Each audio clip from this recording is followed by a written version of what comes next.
আপনাদেরকে বিনীত অনুরোধ করি, আপনারা আমাকে থেকে শুরু করে যাকেই প্রোগ্রামে ডাকবেন আপনি শুধু তার নামটা বলেন, বক্তব্য দিবেন শরীফ ওসমান হাদি।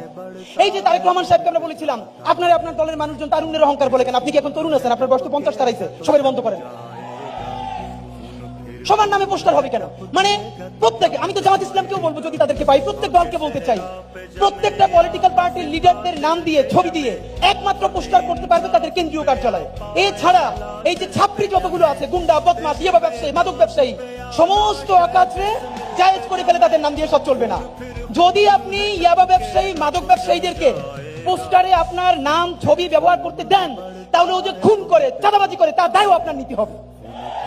আর যদি দায় নিতে না চান তাহলে বলে দিতে হবে আমার কেন্দ্রীয় কার্যালয় ছাড়া কোন পোস্টারে, কোন ফেস্টুনে যদি আমার নাম ব্যবহার করে ওরে বাইন দিয়ে রাখবেন, আমরা ওদেরকে থানায় দিয়ে দিই।